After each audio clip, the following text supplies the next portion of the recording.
राजेंद्र बापू जाधव, अशोक अण्णा रोमारे,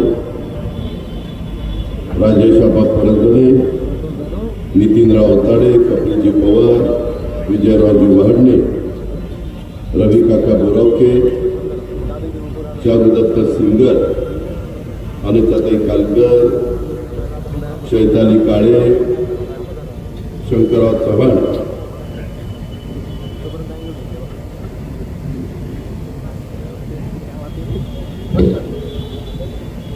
बाळासाहेब कदम, तसंच सुरेंद्रभाऊ थोरात, अनिल ननवरे,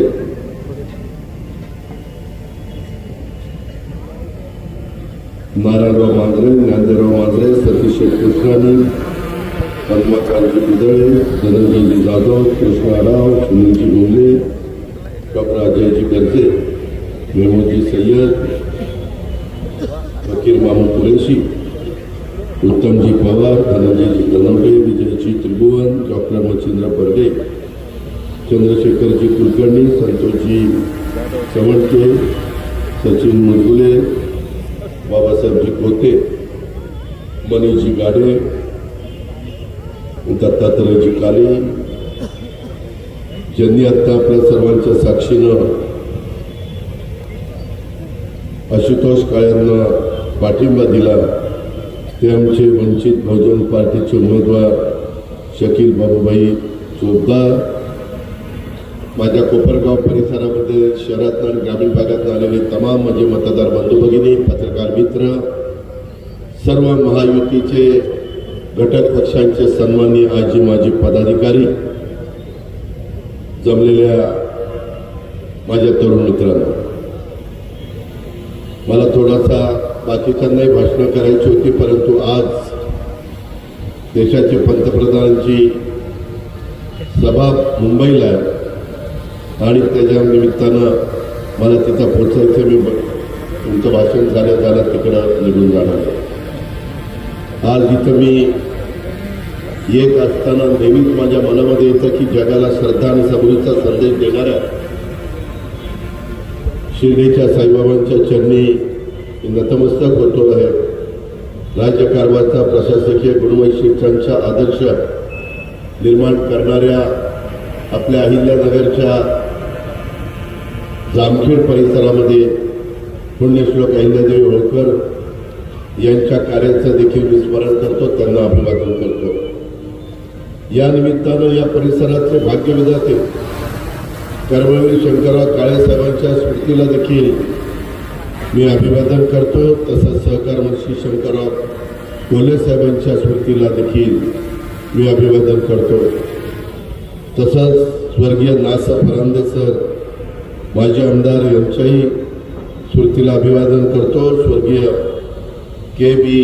रोमारे पाटील माजी आमदार त्यांच्याही स्मृतीला अभिवादन करतो. तसंच स्वर्गीय सूर्यभानजी पाटील वहाडणे यांच्याही स्मृतीला अभिवादन करतो.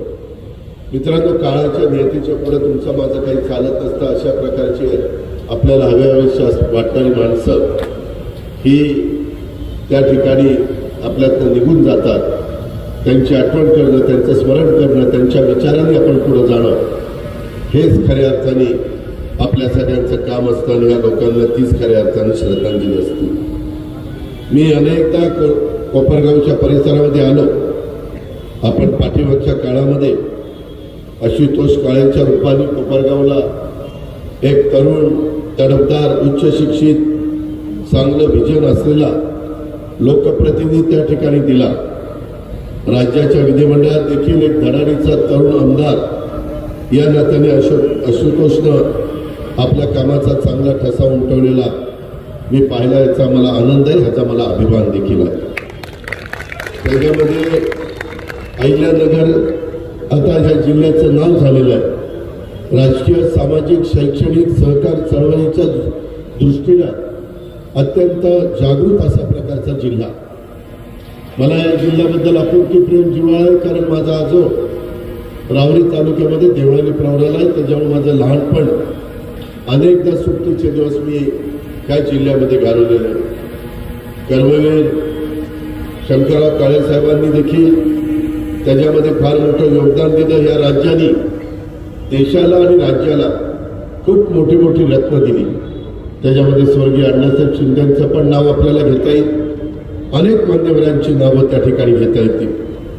कर्मवीर शंकरराव खळे साहेबांच्या बद्दल सांगायचं म्हटलं तर अहिल्यानगर जिल्ह्याच्या विकासाला वाहून घेतलेलं त्यांचं स्वतःचं नेतृत्व होतं. त्यांच्याबरोबर देखील मला ते 91ला तुम्ही खासदार केलं त्यावेळेस मी पण त्यांच्याबरोबर खासदार बारामतीतनं झालो आणि मला त्यांच्याबरोबर काम करण्याची संधी मिळाली. स्वर्गीय शंकरराव काळे साहेबांच्या कार्याचा विचारांचा वारसा त्यांचे सुपुत्र माजी आमदार अशोकराव काळे साहेबांनी अत्यंत यशस्वीपणे पुढे नेण्याचं काम केलं आणि आता तोच वारसा कर्मवीरांचे नातू या नात्याने आमदार आशुतोष काळे पुढे नेत आहेत. याचा आपल्याही सर्वांना आनंद आहे आणि त्याच्यामध्ये मलाही त्याच्याबद्दलचा अभिमान आहे. तुम्हाला माहिती आहे की एकंदरीतच काम करत असताना आमचा हाच दृष्टिकोन असतो की त्या भागाचं प्रतिनिधित्व करणाऱ्या व्यक्तींनी त्या भागाचा सर्वांगीण विकास करावा.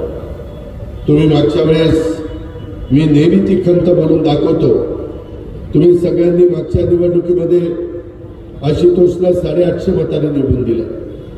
तरी देखील काही हजारो कोटीची कामं आम्ही महायुतीच्या सरकारच्या माध्यमातून या कोपरगावच्या करता देऊ शकलो. त्याच्याबद्दलचं तर पुस्तकच आशुतोषने काढलेलं आहे. तेही आपल्या सगळ्यांच्या पाहण्यामध्ये आलेलं असेल. हे ते पुस्तक आहे. जय हा पुरावा आहे. उगीच काही जण येतात सांगतात तसं नाहीये. कुठली कामं केली कशा पद्धतीने केली ते आपण पाहिलं. परंतु माझी विनंती आहे मी या निमित्तानं कोल्हे परिवाराला पण धन्यवाद देईल. मग त्याच्यामध्ये बिपिनदादा कोल्हे असतील, आमच्या कोल्हे ताई असतील किंवा विवेक कोल्हे असतील किंवा त्या परिवारातले सगळे त्यांचे समर्थक असतील. महायुतीनं ज्यावेळेस ही जागा राष्ट्रवादी काँग्रेस पक्षाला देण्याचा निर्णय घेतला त्यावेळेस त्यांची पण इच्छा होती. परंतु अमित शहा साहेबांनी देवेंद्र फडणवीस साहेबांनी आम्ही पण त्यांना विनंती केली. कारण एकेकाळी कोल्हे ताई आणि मी महानंदमध्ये काम करत होतो. बिपिनरावांनी पण अनेक वर्ष एकत्र काम केलेलं आहे आणि त्याच्यामुळं आमचे तसे संबंध आहेत. पण त्यांना मी विनंती केली की आता तरुण एक आपला आशुतोष पुढे चाललाय त्याला आपण आशीर्वाद देण्याचं काम करू आणि त्या पद्धतीने त्यांनी पण त्याला प्रतिसाद दिला. त्यांच्या नेत्यांचं त्यांनी ऐकलं. मी एवढंच कोपरगावकरांना सांगू इच्छितो की भारतीय जनता पक्षाने त्यांचाही मान सन्मान ठेवायचं ठरवलेलं आहे आणि पुढच्या काळामध्ये त्यांचाही योग्य मान सन्मान राखला जाईल. त्याच्यामुळं कोपरगावकरांनी त्याबद्दल काही काळजी करू नये. माझे पण तुमच्या नेते मंडळींशी अनेकांशी संबंध आहेत. मी पण त्या गोष्टीचा पाठपुरावा करेन. पण माझी विनंती आहे मागच्या वेळेस तुम्ही आशुतोषला 850 मतांनी कसं बस्स निवडून दिलं. त्याच्यात एक मिनिट आता माझा एक गप्पा नका आणू. आता 850 वर माझी विनंती आहे की त्याच्यामध्ये तुम्ही 85,000 मतांनी त्याला निवडून द्या. त्याच्यामध्ये 3 पूज्य वाढवा दिले म्हणलं बरोबर आहे. बटणं दाबावं लागतात नुसतं दिले काय देवळात वाजवायची घंटा आहे. दिले दिले त्याच्यामध्ये तुमचा उत्साह तो शेवटपर्यंत टिकवा. सगळ्यांचा आपल्याला पाठिंबा आहे. आशुतोषचं काम उत्तम आहे. आशुतोष पुढं जाण्याचा अतिशय मनापासून त्याचा इच्छा आहे. आपण सगळ्यांनी त्या ठिकाणी आशीर्वाद दिले पाहिजे.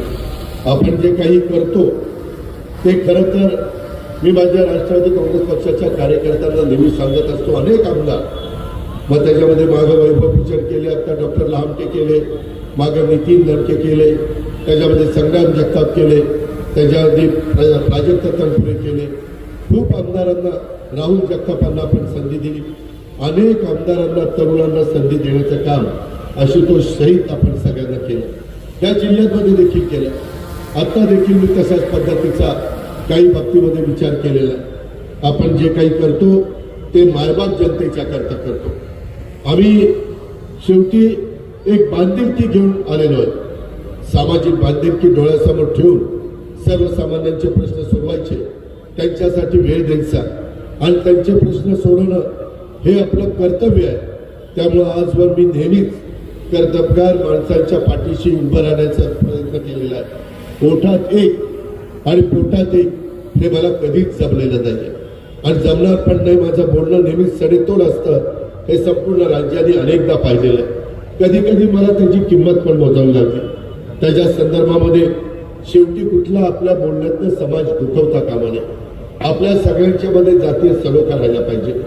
छत्रपती शिवाजी महाराजांनी जो आदर्श त्या काळामध्ये रयतेचे राज्य करत असताना ठेवलेला होता त्याच रस्त्याने एकनाथराव शिंदे, देवेंद्रजी आणि मी आणि आमचे सगळे महायुतीचे घटक त्यांना जायचंय आणि हे जात असताना आताही आम्हाला तोच विचार डोळ्यासमोर ठेवून आम्ही पुढे जाण्याचा प्रयत्न करतोय.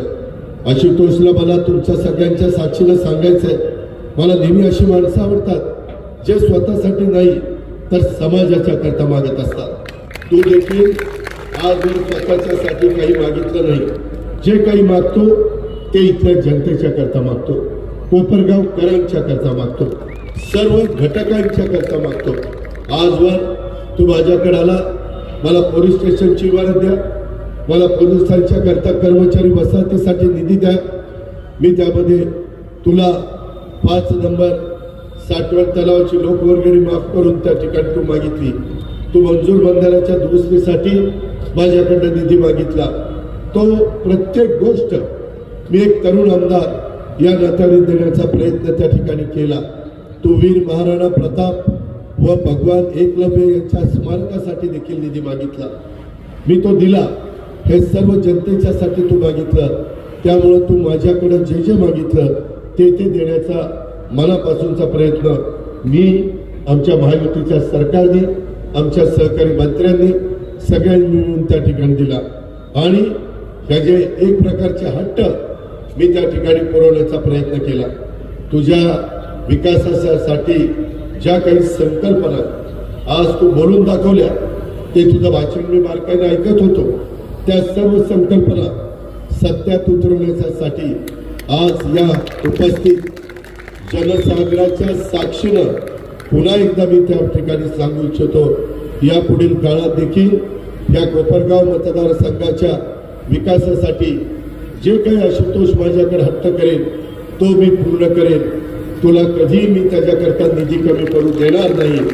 यापुढं आजवर तुझ्या पाठीशी आम्ही सगळेजण होतो, यापुढेही तुझ्या पाठीशी आम्ही राहू हा शब्द देखील कोपरगावकरांच्या साक्षीने देतो. आणि तुला हे पण सांगतो, तुझं जेवढं जास्त लीड मिळेल तेवढी तुझी जबाबदारी देखील मोठी राहील.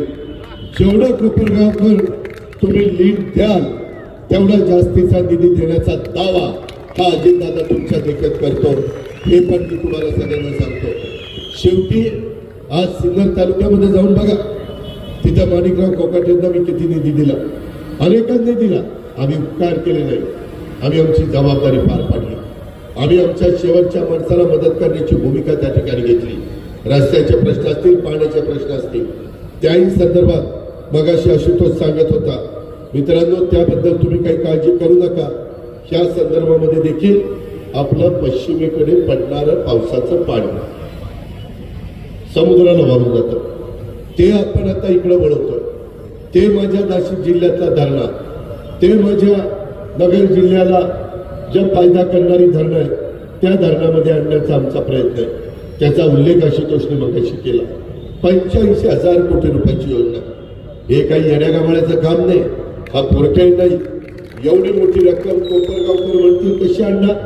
ती अशी आणणार की परवा दिवशी माझी आणि नरेंद्र मोदी साहेबांची तिथं सभा असताना मी त्या सभेला होतो. नेमकी माझी खुर्ची त्यांच्याजवळ आलेली होती. मी त्यांच्याशी बोलत होतो, ते मला विचारत होते, अजित काय परिस्थिती आहे, एकंदरीत कसं वातावरण आहे, जिल्ह्यामध्ये काय होईल, पश्चिम महाराष्ट्रात काय होईल, असे ते प्रश्न विचारत होते. मी त्यांना सांगितलं की पंतप्रधान महोदय, परिस्थिती सुधारतीये. आमच्या मायबाऊली आमच्या पाठीशी मजबूतीने उभी राहिल्या. त्यांचा भरभक्कम पाठिंबा आम्हाला, आमचे तरुण तरुणी हे आमच्या पाठीशी आहे.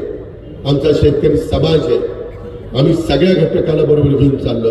आमची विनंती एवढीच आहे आज तिसऱ्यांदा देशाचे पंतप्रधान म्हणून तुम्हाला संधी मिळालेली आहे. हे आपलं सर्वांचं भाग्य आहे. आम्हाला आता केंद्राचा मोठा निधी, आमच्या मोठ्या मोठ्या लाखो कोटीच्या योजना याकरता राज्य सरकारच्या पद्धतीनं काम करेल, परंतु तुमचा निधी आम्हाला लागेल. वेळ पडली तर वर्ल्ड बँकेचा निधी आम्हाला लागेल, वेळ पडली तर जपानचा जायकाचा निधी आम्हाला लागेल.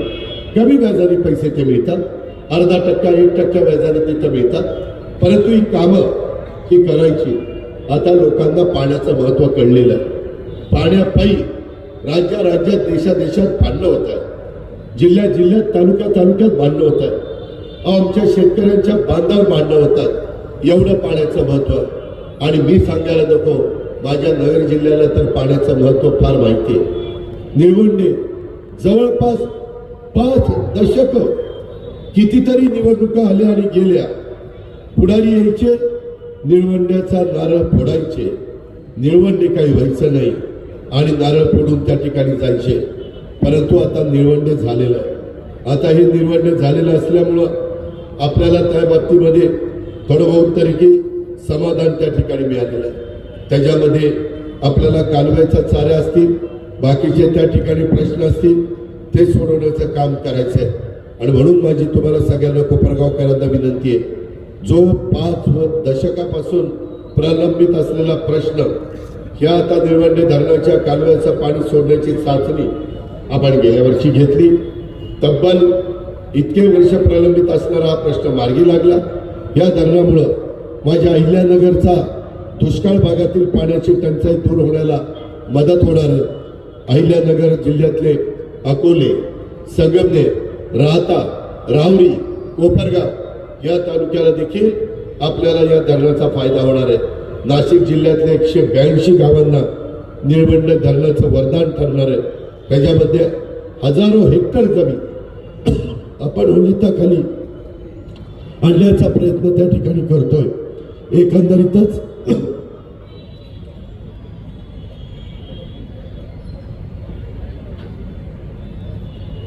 तुमच्या आमदारांनी मला पाणी पाजलं, आता त्याला म्हणा पाण्यासारखं पुण्य नाही.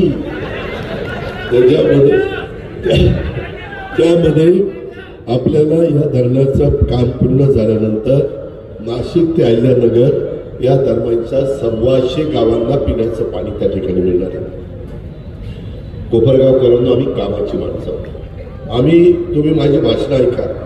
जनसन्मान यात्रेच्या निमित्तानं मी महाराष्ट्रात फिरायला सुरुवात केली. तुमच्या इथं पण त्या दिवशी पाऊस पडत होता, इथं प्रचंड जनसमुदाय होता. मी राज्याच्या व्हिजनचं बोलतो. मी एकमेकाची उडीदुडी काढत नाही. त्याच्यातनं जरा बरं वाटेल, परंतु त्याच्यातनं माझ्या कोपरगावच्या जनतेचा रोजीरोटीचा प्रश्न सुटणार नाही. ऐकायला बरं वाटेल आणि ह्या कानातनं सोडून द्या. काय पुढारी काय बोलतात, काय सांगतात. अरे तुम्ही महाराष्ट्रामध्ये काय करणार ते सांगा ना. तुम्ही कोपरगाव करता काय करणार, ह्या जिल्ह्याकरता काय करणार, उत्तर महाराष्ट्राकरता काय करणार, तुमचं विजन काय. उगीच ह्याने असं केलं, त्यांनी तसं केलं. अरे त्यांनी केलं ते जाऊ द्या, तिकडे मातीत जाऊ. लोकांच्या करता तुम्ही काय करणार, त्यांची खरंच भाषणं तुम्ही ऐका, शांतपणे विचार करा. आणि कुठल्या पद्धतीचा ते विचार करतात. काही जण घटनेचे शिल्पकार डॉक्टर बाबासाहेब आंबेडकरांनी संविधान दिलं. ते संविधान आपल्याला एकसंघ ठेवण्याकरता दिलं. अत्युच्च संविधान आहे, जगाने कौतुक केलं. 140 कोटी जनता त्याचा आदर करते. परंतु त्याच्याबद्दल आमच्याबद्दल खोटं सांगितलं. अब की बार 400 पार कशाला पाहिजे. 300-275 मध्ये सरकार येतं. त्यांना 400 पार पाहिजे. त्यांना घटना बदलायची, आरक्षण काढायचं आहे. त्यांना त्या ठिकाणी वेगवेगळ्या पद्धतीचे निर्णय घ्यायचे, संविधान बदलायचं. अरे कोण संविधान बदलत आहे, कशाला खोटं बोलता, कशाला फेक नेरेटिव्ह सेट करता. मुद्द्याचं बोला ना. आमच्या मुस्लिम बांधवांना सांगितलं सीए कायदा आणला, कशा करता आणला, की तो आणला परदेशामध्ये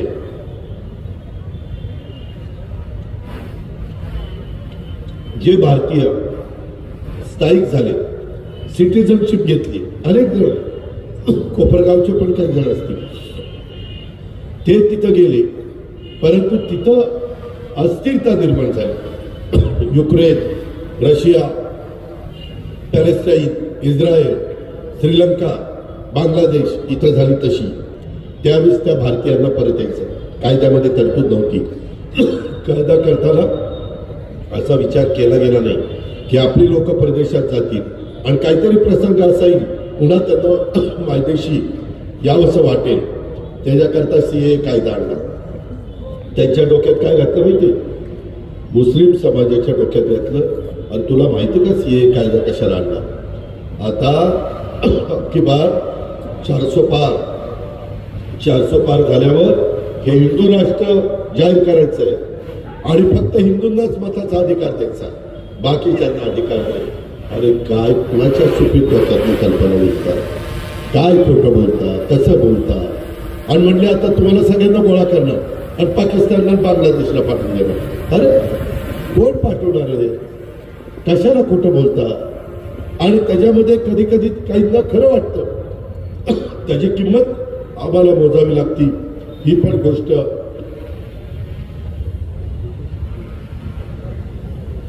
ठसका लागल्यावर काय होतं, आठवण काढतात ते पुढे. मित्रांनो, त्याच्यामध्ये मला एवढंच सांगायचं की असे फेक नेरेटिव्ह सेट केले आणि त्याच्यातून हा समाज कसा बाजूला जाईल हे बघण्याचा प्रयत्न केला. माझी तुम्हाला विनंती आहे, केंद्रातल्या सरकारने इथं अशोकराव काळेसाहेब बसले, बरेच वर्ष 25-30 वर्ष आपल्या सहकारी साखर कारखान्याच्या डोक्यावर आपण जास्तीचा भाव दिला FRP पेक्षा. त्याच्यामुळं इन्कम टॅक्स राज्यातल्या तब्बल 132 साखर कारखान्यांवर लागू लागला. 9,500 कोटी एवढी थकबाकी तुमच्या माझ्या कारखान्यांवर लागली. ती काढण्याकरता प्रणव मुखर्जी, त्याच्यामध्ये A.K. Anthony, P. चिदंबरम, जे त्या काळामध्ये अर्थमंत्री होते, आम्ही गेलो. मी डेलिगेशनमध्ये असायचो. ऐकायचे, ऐकून घ्यायचे, स्टे द्यायचे. तांत्रिक तलवार काही काढली नाही. केंद्रात सरकार आलं आणि आम्ही पुन्हा अमित शहांना भेटलो. अमित शहा साहेबांना सांगितलं, साहेब 25 वर्ष झाली, हे जर माफ नाहीच केलं तर माझ्या महाराष्ट्रातल्या शेतकऱ्यांच्या खिशातनं 9,500 कोटी रुपये भरावे लागतील, आम्हाला भाव मिळणार नाही. ते म्हणले काळजी करू नका, मला अभ्यास करून द्या, मी परत तुम्हाला बोलवतो. आणि मित्रांनो, त्यांनी आम्हाला परत बोलवलं. त्यांनी 9,500 कोटी रुपये इन्कम टॅक्स माफ करून टाकला.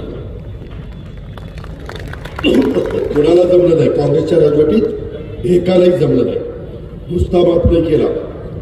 मी त्यांना म्हटलं FRP पेक्षा आम्ही जास्त भाव देतो, तो इन्कम टॅक्स देतील. ते म्हणले तसं नाही करून देणार. साखर आयुक्ताला तुम्ही दाखवा तुमचा भाव खरंच बसतो, कर्ज न काढता बसतो, मी तुम्हाला तो भाव त्या ठिकाणी इन्कम टॅक्स न लावता मी तुम्हाला त्याच्यामध्ये परवानगी देतो. आणि खरंच त्यांनी परवानगी दिली. अरे कामं अशी करायची असतात, उगेच हेलपाट्यावाली माणसाला मारायचं नसतं. आणि कायमचं दुखणं आपल्या सहकारी साखर कारखान्यावरचं मोदी साहेबांनी आणि अमित शहा साहेबांनी दूर केलं. आम्ही त्यांना सांगितलं, साहेब लोकसभेच्या निवडणुकीला आपल्याला फटका बसला. ते संविधानाचं एक सांगितलं, दुसरं एक सांगितलं CAचं, आणि तिसरं सांगितलं की आम्ही त्याच्यामध्ये कांदा निर्यात बंदी उठवली पाहिजे. माझा नाशिक जिल्हा, नगर जिल्हा, पुणे जिल्हा, सातारा, सोलापूर या सगळ्या बेल्टमध्ये माझा कांदा उत्पादक शेतकरी. म्हणलं त्यांना पैसे मिळत नाही, त्यांचे भाव पडलेत, शेतकरी हवालदिल झाला. ते म्हणले ठीक आहे, आपण मार्ग काढू. कांदा निर्यात बंदी उठवली. माझ्या शेतकऱ्यांना कांद्याचे पैसे आता चांगले मिळायला लागलेत की नाही, आज समाधानी आहे. शेवटी आम्ही कसं करता राज्य करतो, आम्हाला लाल दिव्यातनं फिरायला नाही. जो माणूस आहे, जो कॉमन मॅन आहे, जी माझी मायबावली आहे, तिला समाधानाचं जीवन जगता यावं या पद्धतीने आमचं सगळ्यांचं काम चाललंय आणि आम्ही पण उद्याच्या काळामध्ये त्याच रस्त्याने पुढे जाण्याचा प्रयत्न करतोय. आपल्याला पुढे नाशिक हाय स्पीड रेल्वे करायची. आपण आता शिर्डी विमानतळावर नाईट लँडिंगची सुविधा त्या बाबतीमध्ये केलेली आहे. आपण मुंबई शिर्डी वंदे भारत एक्सप्रेस त्या ठिकाणी सुरू झाली, त्याचा फायदा आपल्याला त्या ठिकाणी होतोय. समृद्धी महामार्ग त्याचा फायदा अनेक जिल्ह्यांना होणार आहे, होतोय. अनेक ह्या मार्गासाठी 55,000 कोटी रुपये आपण खर्च केले. कशाला म्हणतात 55,000 कोटी रुपये? आता मुंबई ते नागपूर अंतर कित्येक तास लागायचं, 8 तासात त्या ठिकाणी माणूस येतो. 701 किलोमीटर लांबीचा हा महामार्ग आहे. कामं होत आहेत, रस्त्याची कामं होत आहेत. त्यामध्ये कुठल्याही परिस्थितीमध्ये नॅशनल हायवेची कामं चालली. करोडो रुपयाचा पैसा नितीन गडकरी आपल्याला देतात, कारण ते आपल्या महाराष्ट्राचे सुपुत्र आहेत. अरे घ्या ना, आता अजून 4.5 वर्ष केंद्रामध्ये मोदी साहेबांचं सरकार आहे. त्यांचा पुरेपूर फायदा माझ्या चांद्यापासून बांध्यापर्यंत आपल्याला करून घ्यायचा. विरोधक करून घेऊ शकत नाही. माझ्या मायमाऊलींना आम्ही जी योजना दिली, लाडकी बहीण योजना, आम्हाला त्यांनी काय सांगावं? अरे म्हणले राज्याला कर्जबाजारी करायला निघाले, तिजोरी खाली करणार, कर्जाचा डोंगर करणार, आर्थिक शिस्त बिघडवणार. काय आर्थिक शिस्त बिघडवली? आम्ही 10वा अर्थसंकल्प सादर केला. देवेंद्रजींना पण 5 वर्ष मुख्यमंत्री पदाचा अनुभव आहे. एकनाथराव शिंदे सिनियर मंत्री आहेत, आता मुख्यमंत्री आहेत. आम्ही काय एकदम उठलो आणि जबाबदारी घ्यायला गेलो नाही. बरेच वर्ष ते शिकलोय आणि तो अर्थसंकल्प केला. 75,000 कोटी लाभार्थ्यांना लाभ द्यायचं ठरवलं. बाकीचं डेव्हलपमेंटला पैसे ठेवले, पगार पेन्शन आणि घेतलेल्या कर्जाच्या व्याजाला पैसे ठेवले. काय चुकीचं केलं? सांगितलं हे पैसे माझ्या मायबाऊलींना मिळणारच नाही. पैसे मिळाले, म्हणले अरे लवकर काढून घ्या नाहीतर परत येतील. त्यांच्या कुणी सांगितलं होतं की भाऊबीजेची ओवाळणी आणि रक्षाबंधनाची ओवाळणी भाऊ ज्यावेळेस बहिणीला देतो त्यावेळेस काही परत काढून देतो? काही बोलायचं? अरे आम्ही तरी 1,500 रुपये दिले, पुन्हा म्हणतात काय 1,500 रुपये दिले. अरे तुम्हाला काय किंमत आहे 1,500ची? तुमच्या काळात 1,000 रुपये दक्षिणा पण दिली नाही आणि आम्हाला गप्पा आणतात 1,500च्या. उगीच गप्पा बसतो म्हणून काही बोलता काय? असं नाही चालणार. आणि आज माझ्या महिलेचा मायमाऊलीची दिवाळी चांगली झाली. कुठल्या महिलेला दिली? जी कोरपडीला जाते, जी झाडू पोतना करते, जी धुणं भांडी करते, जी कचरा गोळा करते, जी काही घरांच्या मध्ये जाऊन स्वयंपाक करते, अशा पद्धतीची कामं माझी मायमाऊली करते. आणि मग संध्याकाळी तिची चूल पेटते. हे कुठली पद्धत? तिला वाटत नाही की कोपरगावच्या बाजारपेठेतनं काही घ्यावं? तिला काही मन नाहीये? ती काही असंच नुसतं घराचंच काम करायचं असं नाही. डायरेक्ट तिच्या अकाउंटला पैसे पाठवले. राज्य सरकार, आमची महिला बाल कल्याणची मंत्री आदिती तटकरे, तिच्या डिपार्टमेंटनं पैसे ह्यांच्या डायरेक्ट अकाउंटला. मध्ये पुरुषाचा संबंधच ठेवला नाही. तर त्यांच्या हातात 3,000 रुपये दिल्यावर ते तिला देणार 500. 1,000 मला राहू दे, 500 घे. आणि पण त्यांची 1,500 आहेत ना, तुम्हालाही द्यायचं. तुम्हाला लागून नाही चालणार. तुम्ही पण मतदार आहे. आज माझ्या मायबाऊली समाधानी. उद्याच्याला आम्ही याला ती 5 वर्ष योजना चालू ठेवायची. ती चालू ठेवण्याकरता मायबाऊलींनो हे विरोधी लोक आहेत ना, हे बंद करायला निघालेले, कोर्टात गेलं, आम्हाला स्टे आणण्याचा प्रयत्न केला. काय त्यांना झालं कुणाला माहिती. बरेच दिवस सत्ता नसल्यामुळे काहीतरी परिणाम झाला, कशावर कुणाला माहिती. माझी तुम्हाला विनंती आहे की तुम्हाला ही योजना पुढे 5 वर्षाच्या करता चालू ठेवायची असेल, 3 गॅस सिलेंडरची योजना 5 वर्षाच्या करता चालू ठेवायची असेल, तुमची अनेक लाडकी जन्माला आल्यानंतर 18 वर्षाची होईपर्यंत 1,01,000 त्या आमच्या मुलीला टप्प्याटप्प्यामध्ये देण्याची योजना चालू ठेवायची असेल तर ते तुमच्या हातात आहे. तुम्ही म्हणाल कसं? तर ते असं की आपण मतदानाला 20 तारखेला जा, त्यावेळेस त्या मतदानामध्ये आपल्या पुढे जी मतपत्रिका येईल त्या मतपत्रिकेमध्ये आपलं नाव नंबर 1लाच आहे. एक गाडी नंबर 1च आहे आमचा, 1 नंबरला नाव आहे. त्या 1 नंबरच्या नावाच्या पुढं तिथं नाव असेल, आशुतोषचा फोटो असेल, खूण असेल, तिथलं बटन दाबायचं. 1 नंबरचं बटन दाबलं, आशुतोष निवडून आला, युतीचं सरकार आलं, माझ्या माय माऊली बहिणींची 5 वर्ष पुढे योजना चालू. कोण बायचा लाल बंद करू शकणार नाही. हा एकनाथ शिंदे, देवेंद्र फडणवीस, अजित पवारचा वाद आहे, हे देखील मी तुम्हाला सगळ्यांना सांगतो. एवढ्यावर बांधवांनो, तुमच्याकरता देखील आम्ही 3 हॉर्सपॉवर, 5 हॉर्सपॉवर, 7.5 हॉर्सपॉवर ह्याचं लाईट बिल माफ केलं.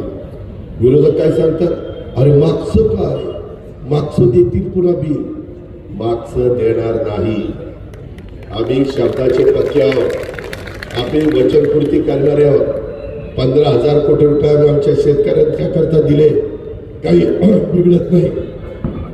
6.5 लाख 7 लाख कोटी मधनं 15,000 गेले तर माझा शेतकरी समाधानी होतोय. महिलांना देताना जवळपास 2,30,00,000 महिलांना दिले. आपल्या कोपरगावच्या किती, 77,000 माझ्या कोपरगावच्या मायमाऊलींना दिले. 44 लाख शेतकऱ्यांना 7.5, 5, 3 15,000 कोटी दरवर्षी भरणार. तुम्हाला मागचं बिल द्यायचं नाही, चालू बिल येणार नाही आणि पुढचं बिल देणार नाही. तुम्ही फक्त 20 तारखेला गेला, जिथं कमळ असेल तिथं कमळ, जिथं धनुष्यबाण असेल तिथं धनुष्यबाण, जिथं घड्याळ असेल तिथं घड्याळ, त्याचं बटन दाबा, तुमची 5 वर्ष पुढे योजना चालू. वीज माफी काँग्रेसवाल्यांनी दिली 2003ला आणि 4ला बिल दिलं. मी म्हटलं विलासरावजी हे कसं काय, हे नाही दिलं पाहिजे. आता इलेक्शन झालं, आता देऊन टाकू. असं कसं राहू, असं नाही झालं. आम्ही देणार नाही, म्हणजे मोफतच वीज देऊ, बिल देणार नाही. त्याचबरोबर माझा शेतकरी 3,5,8,5 दूध उत्पादक शेतकरी 28 रुपये भाव मिळतो. शेतकरी मला म्हणायचे दादा परवडत नाही. आम्ही एकनाथराव देवेंद्रजींनी 5 रुपये वाढवून दिले. नंतर नाही, पहिले 5. अरे मला माहिती, मी वाढवून दिले, तुम्हाला काय माहिती. 5. त्याच्यानंतर ऑक्टोबर महिना आला. आम्ही सगळे बसलो. राधाकृष्ण विखे पाटील साहेब त्या खात्याचे मंत्री, ते म्हणले दादा अजून आपण काही वाढवू. मी म्हणलं CMDCMशी बोलू. ते म्हणले वित्तने परवानगी दिली की CMDC माहिती, वित्त तर मी. त्याच्यामुळे म्हणलं चला शेतकऱ्याला जात आहे, शेतकरी आपला समाधानी होतो. आम्ही 1 तारखेपासून 7 रुपये केले, 1 ऑक्टोबर पासून. आणि हे सगळं करताना कोपरगाव करतो पारदर्शक, मध्यस्थी नाही, कुणाच्या मार्फत नाही. महिलांना पैसे डायरेक्ट अकाउंटला, 3 गॅस सिलेंडरचे पैसे डायरेक्ट अकाउंटला. त्या लेख माझी लाडकी 1,01,000 टप्प्याटप्प्याने डायरेक्ट त्या मुलीच्या नावावर. माझ्या शेतकऱ्यांचं वीज बिल द्यायचंच नाही, त्याच्यावर डायरेक्ट त्यांच्या हातात 0चं बिल दिलं की नाही, 0चं बिल आलेलं आहे, दिलं. त्याच्यामध्ये माझ्या दुधाचे पैसे, काही सोसायट्या, अरे तुझं 3,5,8,5 नव्हतं, तुझं कमी होतं, झाले आमचे पैसे कापले. आम्ही सांगितलं याद्या द्या. त्या दिवशी त्या शेतकऱ्याचं दूध किती आलं, वेळ लागतोय, ऑनलाईन केलंय, पण डायरेक्ट अकाउंटला पैसे, मध्यस्थी नाहीच. कुणी म्हणाल नको भ्रष्टाचार झाला, तिथं करप्शन वाढलंय, काही नाही. या पद्धतीचा कारभार आम्ही करतो. माझी विनंती आहे, आमची प्रशासनावर पकड आहे, आम्ही काम करणारी माणसं. आम्ही ज्या वेळेस योग्य काम असेल तर आवाज टाकला तर काम होतं. आम्ही वेळ मारून देणारी माणसं नाही. आम्हाला खूप काही महाराष्ट्राने दिलेलं आहे. 5-5 वेळेला मला तर उपमुख्यमंत्री पद दिलं. आपलं रेकॉर्ड तर कोणी तोडूच शकत नाही. 5 वेळेला. पण आम्हाला लोकांच्या करता काम करायचं. आणि म्हणून माझी विनंती आहे, परवा काही इथं सभा झाल्या, काही टीका टिप्पणी झाली. काय आशुतोषचं चुकलं, काय आमचं चुकलं, काय भुजबळ साहेबांचं चुकलं, दिलीप वळसे पाटलाचं, त्या ठिकाणी धनंजय मुंडेचं, तिकडे हसन मुश्रीफांचं, आम्ही सगळे चुकीचे. आणि बाकीच्या बरोबर असं कसं? पूर्वीचा रेकॉर्ड काढा, काय काय घटना कधी कधी झाल्या त्या खोलात मला जायचं नाही, कारण मी विकासाचं बोलायला आलेलो आहे. सकारात्मक माझा दृष्टिकोन आहे. हे सगळं बोलत असताना आम्हाला जर आम्ही आशुतोषनी हे निर्णय घेतले असते तर 2,500 3,000 कोटी रुपये आपल्याला मिळालेच नाही. आम्ही विरोधात आहे, आम्ही काय करू शकत नाही. अरे होती संधी तेव्हा का ते केलं? त्याच्यामध्ये आम्ही लोकांच्या करता गेलो, आम्ही विकासाच्या करता गेलो, आम्ही शिवशाहू फुले आंबेडकरांची विचारधारा सोडली नाही. मला सगळ्या समाजाला सांगायचं आहे. मला इथं आल्यानंतर काहींनी सांगितलं आम्ही अल्पसंख्याक समाजाला 1,000 कोटीची तरतूद केली. मार्टी व्यवस्था, मार्टी संस्था त्यांच्याकरता काढली. आम्ही त्याच्यामध्ये मदरशांचे 6,000 पगार 16,000 केले, 8,000चे 18,000 केले. मौलाना आझाद महामंडळाचं भागभांडवल 1,000 कोटी केलं. आम्हाला सगळ्यांना न्याय द्यायचा आहे, ही गोष्ट लक्षात घ्या. आम्ही दुजेपणाची वागणूक करत नाही. आम्ही अल्पसंख्याक विभागाला देखील निधी दिला. हा निधी देत असताना यामध्ये आम्हाला शादीखाना पाहिजे, दफनभूमीला काही मदत पाहिजे, वॉल कंपाऊंड पाहिजे, उर्दू शाळेला पैसे पाहिजे. आम्ही त्या ठिकाणी देतोय, कारण हे राज्य सर्वांचं आहे. सबका साथ सबका विकास, ही गोष्ट लक्षात घ्या. सबका साथ सबका विकास. आणि त्या प्रकारे तुम्ही आमच्या आशुतोषला निवडून द्या. प्रचंड मताधिक्याने या घटकाकरता देखील एक चांगला शादीखाना, आणि तर उर्दू मुलं शिकत असतील तर उर्दू शाळेच्या करता देखील इमारत देण्याचं काम आम्ही त्या ठिकाणी करू. तुम्ही अजिबात कुठलाही गैरविश्वास आमच्यावर दाखवू नका, अशी माझी तुम्हाला सगळ्यांना विनंती आहे. इथून पुढच्या काळामध्ये मी सोशल इंजिनिअरिंग करणारा कार्यकर्ता आहे. आम्हाला सगळ्यांच्या बद्दल आदर आहे. वीर सावरकर असतील, महात्मा फुले असतील, राजर्षी शाहू महाराज असतील, तिथं पुण्यश्लोक अहिल्यादेवी होळकर असतील, सावित्रीबाई फुले असतील, राजमाता जिजाऊ असतील, मौलाना आझाद असतील, योगपुरुष छत्रपती शिवाजी महाराज असतील, सगळ्यांच्या बद्दल आम्हाला आदराची भावना, कारण त्यांनी तशा पद्धतीनं काम केलेलं आहे, तशा पद्धतीने विचार तुम्हाला मला सांगितलेला आहे. आम्ही यावेळेस मला जागा आल्या त्याच्या 10% जागा आम्ही महिलांना दिल्या. राष्ट्रवादीला आलेल्या जागेमध्ये उमेदवार म्हणून 12.5% जागा आदिवासी उमेदवारांना दिल्या, 12.5% जागा मागासवर्गीय उमेदवारांना दिल्या, आणि अल्पसंख्याक विभागाला 10% जागा दिल्या. सोशल इंजिनिअरिंग मी भाषणात सांगत नाही, मी कृती देखील करतो. आज 45% जागा कोपरगावकरांनो या सगळ्या घटकाला दिल्या. शेवटी हे सगळ्यांचं राज्य, हे मुठभर लोकांचं राज्य नाहीये, या सर्व जाती धर्माच्या लोकांचं राज्य. ही गोष्ट आपण लक्षात घ्या. आणि या पद्धतीनं आम्ही पुढे चाललेलं, माझी तुम्हाला विनंती आहे, कोणी खोटं नाटं सांगतील, आमची दिशा तुमची दिशाभूल करण्याचा प्रयत्न करतील, परंतु खूप काही गोष्टी केल्या. मला वेळ झालेला आहे, आता कोकणा थांबलेला आहे, आणि माझी तुम्हाला विनंती, आता परत सभा होईल नाही होईल, आता तुमची जबाबदारी आहे. आम्ही आमची जबाबदारी पार पाडलेली आहे, सगळ्यांनी साथ दिलेली आहे, आणि ते सगळं करत असताना तुम्ही तुमची जबाबदारी उद्याच्या निवडणुकीच्या निमित्तानं आशुतोषला प्रचंड मताधिक्याने विजयी करायची, पार पाडा. पुढची जबाबदारी त्याला काय करायचं ते माझ्यावर सोडा, हे माझ्यावर सोडा. मी त्यामध्ये नंबर 1 ला तुम्ही मतदान करा, आणि कुणाच्या बद्दल अनादराची भावना ठेवू नका. कधी कुणाच्या बद्दल कुणाला वाईट वाटेल, राग येईल, सगळ्यांना मान सन्मान द्या, भले तो कुणी असेल, त्याचा रिस्पेक्ट ठेवा. ही मराठी संस्कृती आहे, हा महाराष्ट्राचा इतिहास आहे, ही आपल्या बापदादाची आपल्याला शिकवण आहे, ही आपल्या साधू संतांची आपल्याला शिकवण आहे. आणि म्हणून पुन्हा एकदा प्रचंड मताधिक्याने आमचा सहकारी आशुतोषला प्रचंड मताधिक्याने पाठवा. निधी पण जास्त देतो आणि जबाबदारी पण त्याच्यावर देतो. एवढंच सांगतो आणि थांबतो. जय हिंद, जय भारत.